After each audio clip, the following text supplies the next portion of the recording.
Coucou, j'espère que tu vas bien. Aujourd'hui on se retrouve pour, tu l'auras vu, ma pile à lire du Pumpkin Autumn Challenge. C'est un challenge que je fais maintenant très régulièrement depuis l'ouverture de ma chaîne. En fait, ce qu'il doit faire, je crois que c'est ma 3e participation. Et c'est un challenge vraiment que j'adore, un de mes challenges préférés clairement de l'année avec le Cold Winter Challenge, puisque c'est les saisons froides, c'est les saisons cocooning où on reste tranquillement chez soi à lire avec un bon thé, un bon café, un bon chocolat chaud, sous le plaid. Et on passe des soirées merveilleuses comme ça à lire nos livres préférés. Et forcément en plus l'automne avec toutes ces couleurs changeantes. Vraiment l'automne, je trouve que c'est une saison magique. Et donc à chaque fois j'attends avec grande impatience le retour de ce challenge, surtout que cet été en plus là il a fait très chaud, il fait encore très chaud encore aujourd'hui et c'est fatigant en fait, c'est vraiment très dur à supporter au bout d'un moment. En Dordogne on a eu très souvent au-dessus de 40, donc ça fait vraiment très chaud hein, au-dessus de 40 quand même, hein, 41, 42, donc j'attendais vraiment l'automne avec impatience et là... Même là, il tarde un peu à arriver. Vraiment, j'ai qu'une hâte, c'est qu'il pleuve, qu'il fasse nuit tôt et qu'on soit tranquille chez nous à lire des bouquins. Et donc ce challenge, c'est un challenge littéraire qui a lieu tous les ans, organisé par la merveilleuse Guimauze. Je te mettrai de toute façon tous les liens dans la barre d'infos et tu auras les visuels de toute façon créés par Guimauze avec son Instagram dessus. Donc si jamais... ce sera là. C'est un challenge qui se regroupe du coup cette année en 4 menus et chaque menu a 3 ou 4 sous-catégories et on range du coup nos livres dans ces sous-catégories là, dans ces menus. Et après il y a différentes façons de valider le challenge. Moi je fais un peu à ma sauce, hein, clairement, je me prends pas tellement la tête sur la validation du challenge. Moi ce qui compte c'est créer ma palle, lire des lectures de saison et voilà, savourer l'automne autour de ça. Et voilà, donc la validation, clairement, moi j'en tiens pas spécialement compte, mais tu auras tout dans la barre d'infos, tous les liens utiles dans la barre d'infos. Cette année, Guimauze a pas mal fait de petites modifications au challenge. Donc on a toujours quelques catégories qu'on retrouve comme tous les ans, comme par exemple automne, douceur de vivre ou automne frissonnant. Et elle a remasterisé donc le 3e menu permanent et du coup elle rajoute tous les ans un menu thématique pour l'année. Et donc cette année c'est automne de l'étrange et j'ai vraiment beaucoup aimé cette thématique là. Et on va commencer sans plus tarder avec le premier menu. Alors je me suis tout noté hein, sur un petit cahier, c'est pour ça que je vais lire un peu parfois. Donc le premier menu qui est automne, douceur de vivre. Je crois que c'est celui que je préfère, celui-là clairement c'est mon petit chouchou. La première sous-catégorie c'est 2 citrouilles en valent mieux qu'une. Et donc là, il faut lire une duologie complète, en commencer ou en terminer une. Dans cette catégorie, j'ai choisi de terminer une duologie avec le tome 2 de Grim Lovelies de Megan Shepherd. Ici, c'est l'intégrale aux éditions France Loisirs et le 2e tome s'appelle Midnight Beauties, il me semble. J'ai déjà lu le 1er tome, je t'en ai déjà parlé, donc je vais pas forcément beaucoup plus t'en parler là. Mais il y a beaucoup de magie, d'intrigue, de créatures, et donc bah forcément ça rentre déjà à merveille dans la sous-catégorie, et c'est aussi parfait pour lire à l'automne. La 2e sous-catégorie, c'est La Maison Slancters, où là les mots-clés sont humour, livre audio, série audio, podcast. Alors j'ai eu un petit peu de mal parce que je n'écoute pas tellement de livres audio. Alors que pourtant c'est un principe que j'aime bien, j'ai déjà testé le livre audio et j'ai vraiment bien aimé. Mais par contre en fait je trouve que j'ai pas l'occasion en fait d'utiliser le livre audio. Donc forcément c'est pas quelque chose que j'utilise au quotidien. Je trouve le concept vraiment très bien, mais j'en ai pas l'utilité. Et du coup j'ai choisi de partir sur le mot-clé podcast, en allant vers les podcasts de Emma de la chaîne La Bouquinade, et son podcast s'appelle La Potinade, il me semble, et aussi le podcast de Pixitubeuse, qui est une youtubeuse vraiment Disney pour le coup, et je crois que son podcast s'appelle La Pause Enchantée. Donc je vais essayer d'écouter, de tester un peu ces 2 podcasts pour voir ce que ça donne. Et voilà du coup pour cette catégorie-ci qui m'aura donné vraiment pas mal de fil à retordre. J'ai eu du mal trouver ce que j'allais écouter pour le coup dans cette catégorie-là. La troisième sous-catégorie de ce menu, c'est il n'y a jamais trop d'épices dans ma pumpkin pie. C'est tout à fait vrai. Les mots-clés sont nourriture, enfance, famille, transmission, plaisir non coupable. Et là, j'ai choisi de lire le grimoire d'Elphie, le tome 2, Le dit des cigales, écrit par Arleston, Alouette et Minnie Ludwig aux éditions Dracou. J'ai déjà lu le tome 1, je crois que je t'en ai peut-être pas encore parlé en point lecture, mais en tout cas ça arrivera dans tous les cas dans la vidéo prochaine qui sera mon point lecture du coup de août. Clairement j'ai bien aimé le tome 1, donc j'ai acheté le tome 2 et je prévois de me le lire. Je pense que je vais pas trop tarder à le lire puisque ça se passe en Provence en été, donc je me vois pas trop lire ça en plein mois de novembre. Je pense que lui clairement il va pas faire mon feu dans ma palle et j'ai très hâte de le lire. La dernière sous-catégorie de ce menu, c'est Chante-moi une chanson Sassenach.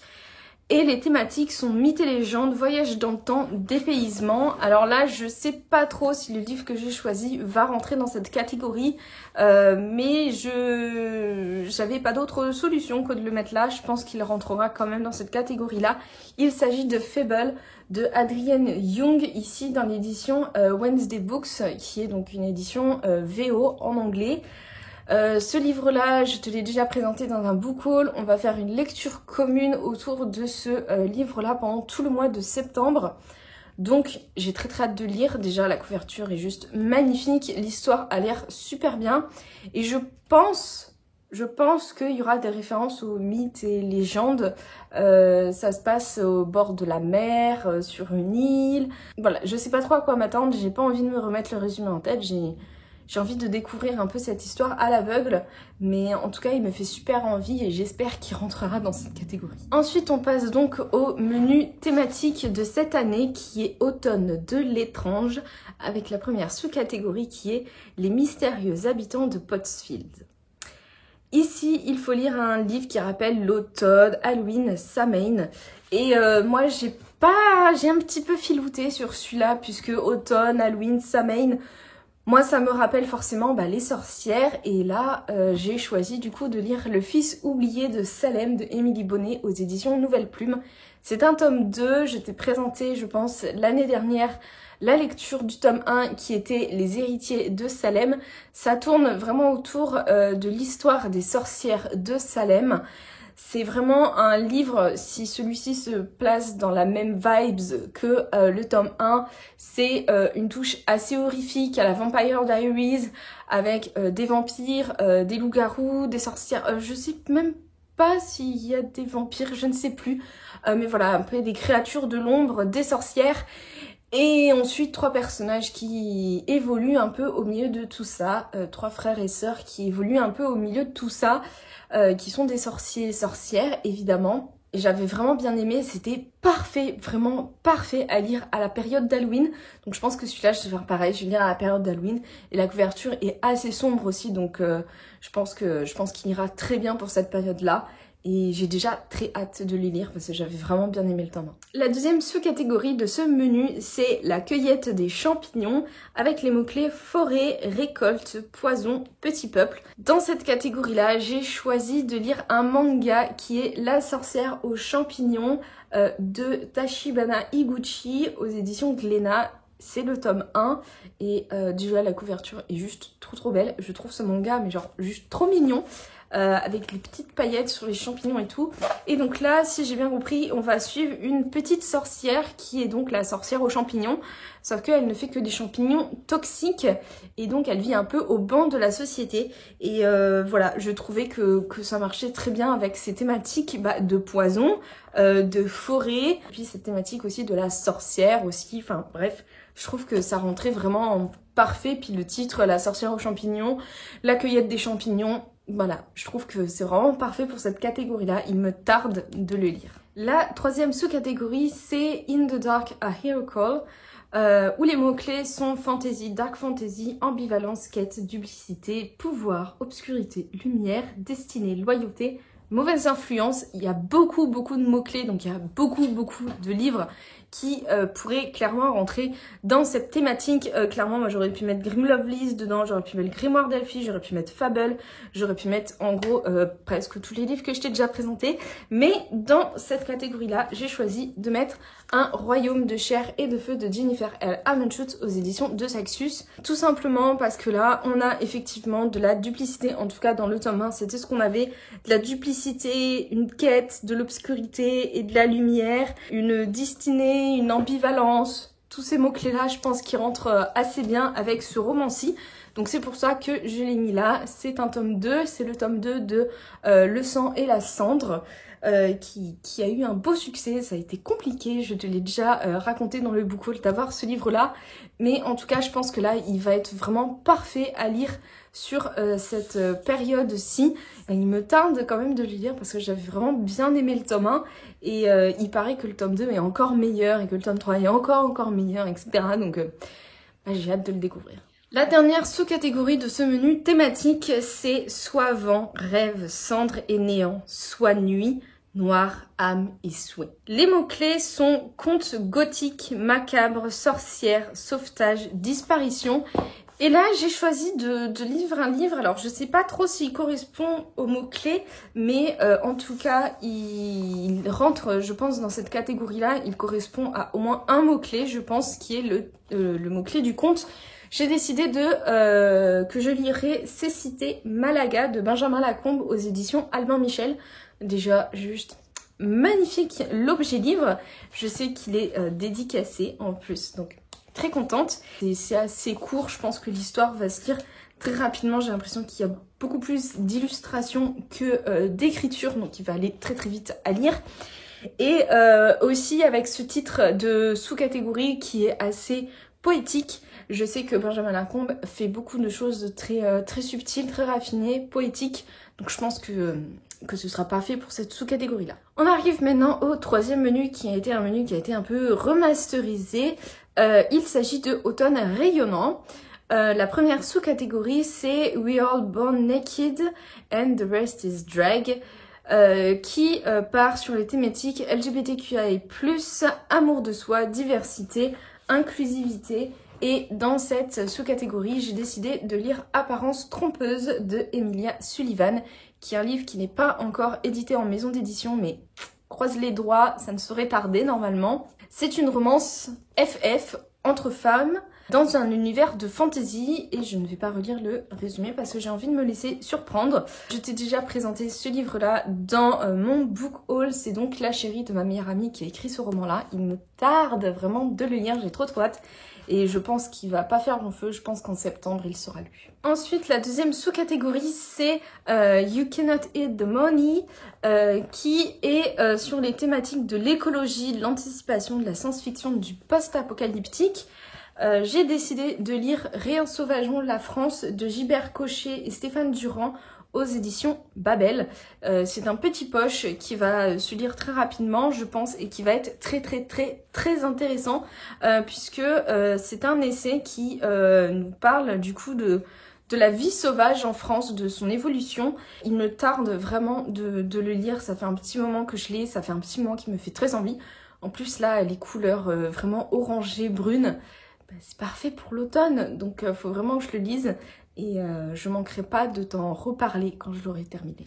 La dernière sous-catégorie de ce menu, c'est le don des Merryweek, qui traite de bienveillance, amour, aider son prochain, guide, sororité, relations, guérison. J'ai décidé de lire le premier tome de Witch and God, qui s'appelle Ella, la promise de Leaf Stone, aux éditions BMR. Je ne connais pas du tout cette maison d'édition, ce sera l'occasion de la découvrir aussi. Déjà, la couverture, mais plus automnale, tu meurs. C'est juste trop magnifique, je la trouve vraiment superbe, la couverture. Et donc, ça va être une sorcière qui n'a pas de pouvoir, qui va être promise au dieu du chaos, je crois, quelque chose comme ça. Et donc, on va suivre leur histoire d'amour. Alors, je l'ai mis dans cette sous-catégorie-là un peu par dépit, bien que je pense que du coup les thèmes de amour et sororité rentreront dans ce livre-là. En tout cas, amour, c'est sûr, puisque c'est une histoire d'amour. Mais en tout cas, j'avais trop envie de le lire là pour l'automne. Il me fait hyper envie. Donc, il faut vraiment que je le lise. Et on verra du coup ce que ça va donner. Mais en tout cas, il me fait hyper envie. Le dernier menu, je crois que c'est le menu qui m'a donné le plus de fil à retordre à remplir. Mais j'ai réussi. Donc il s'agit du menu automne frissonnant. Je crois que tous les ans c'est celui que j'ai le plus de mal à remplir, mais bon. La première sous-catégorie c'est Ghost Hunt avec les thématiques de l'exorcisme, du chasseur de vampires, de la possession et de l'enquête. J'ai décidé de filouter un tout petit peu puisque le livre que j'ai choisi, je ne suis pas du tout sûre qu'il rentre dans la catégorie. Il s'agit du premier tome des Brumes de Cendre Lune de Georgia Caldera. Ici, c'est l'intégrale de chez France Loisirs qui est vraiment une super jolie édition. Donc, je sais pas vraiment si ça va rentrer mais dans la sous-catégorie. Mais en tout cas, je trouvais que l'univers graphique de la couverture rentrait bien, je trouve, dans cette catégorie, puisqu'on a quand même l'impression d'un univers assez malfaisant, assez possédé. Donc on va voir ce que ça va donner, mais en tout cas je n'entends que du bien de cette histoire-là et de cette autrice que j'ai déjà lue, mais qui était dans un autre genre complètement différent, qui était dans de la romance pure et dure que j'avais adoré.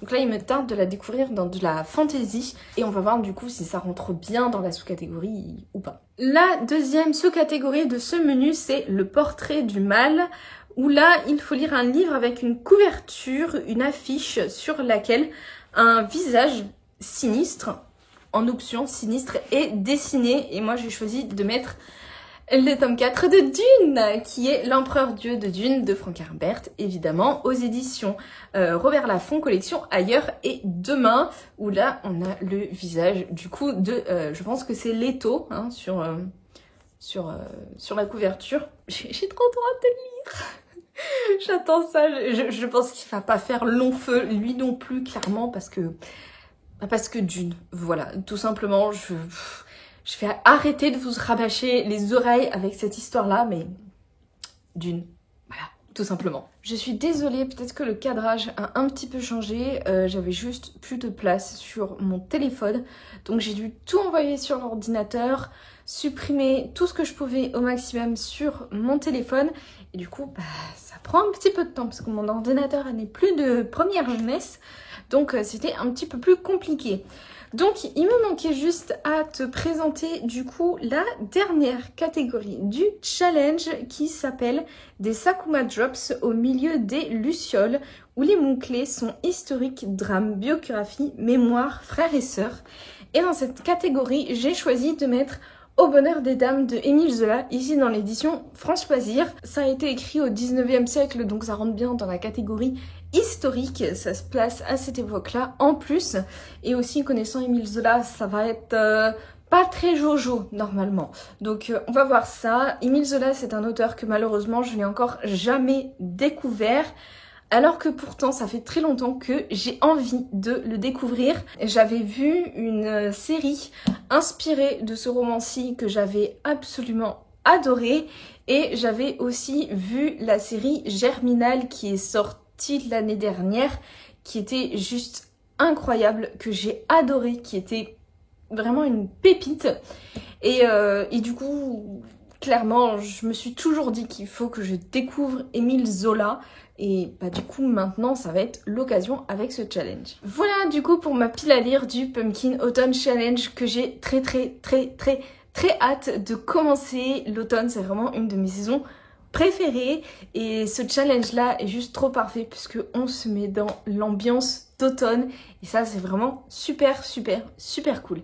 N'hésite pas à partager dans les commentaires si tu participes ou non pour le challenge et si tu participes, quelle est ta palle, si on a des livres en commun ou pas. N'hésite pas aussi à t'abonner à la chaîne si c'est pas encore fait, ça fait toujours plaisir, et à aimer la vidéo. Moi, je te dis à très bientôt dans une prochaine vidéo. La semaine prochaine, du coup, ce sera probablement, comme je t'ai dit, un point lecture d'août. Très bonne lecture, à bientôt.